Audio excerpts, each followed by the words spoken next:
Hey, my fellow model railroaders, how are you?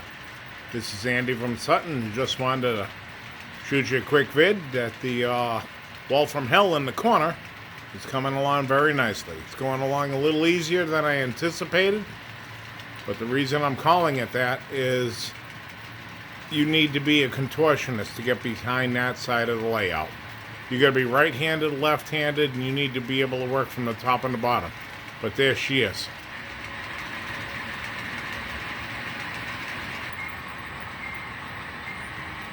Okay, here's an angle that you've never seen before. I'm actually standing in that HVAC room. And this is the back side of the layout that you probably will never see again. And these are my two lower mains. And those are my two upper mains. So what I had to do is here, naturally, I ran that stud up and down on that wall, and I screwed it with 2.5-inch screws right to the stud behind the wall. I then got a bottom plate up against the face of it, and then I ran block stud, because I wasn't quite sure if I was going to be able to get up and underneath. So it comes around here and comes around here.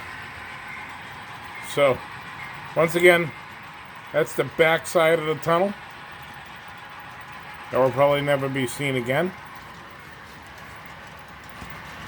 So we have an exit and an entrance. And let me move along.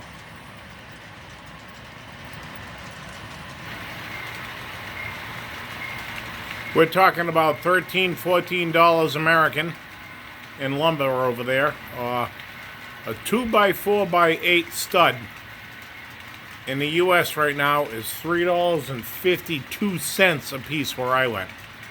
I remember when I built houses for a living. Well, I worked for a company that built houses for a living. They're $1.60 at the most. So there you go. So anyways, the corner is in, and I have a question for you guys.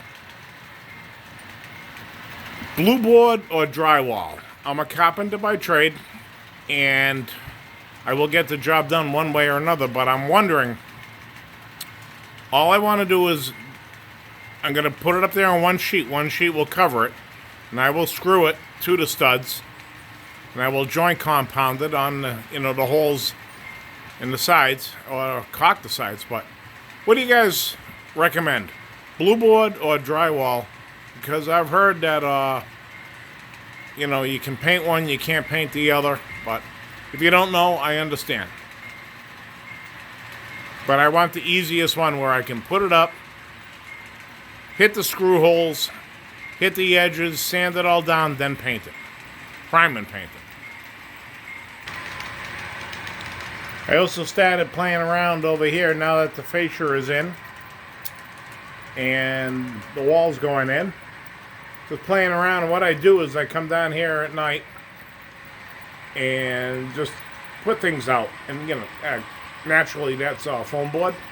And that bottom piece of foam board is actually the cutout from my lake behind me, or pond, whatever it may be. And so I flipped him around, and he's going to stay there. Actually, I'm going to have to glue that all down and sculpt and mold it together. So going to have a little hillside there and a little hillside there, and then that will bring this over here. Trailer park's looking good.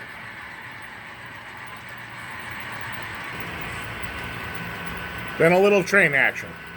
These are all Kato ST80 mats.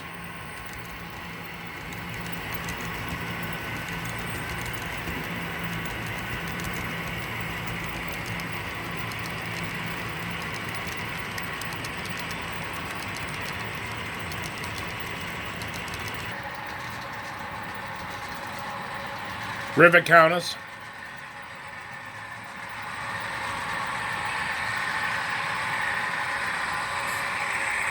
Big blue, baby. Atlas.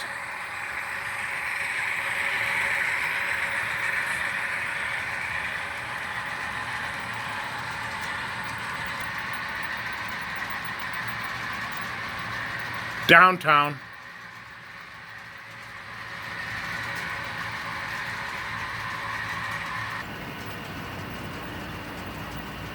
Kiddo.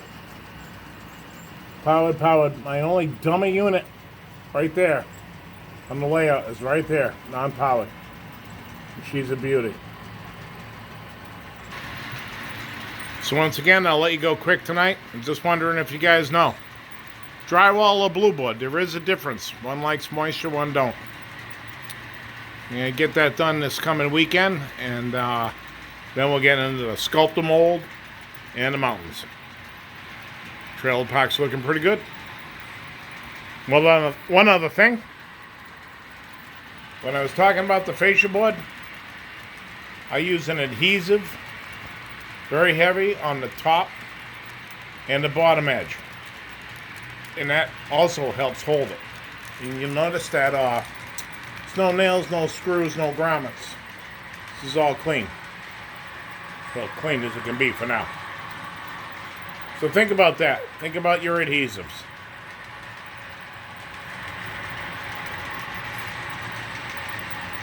Have a good night, gentlemen. Continue on.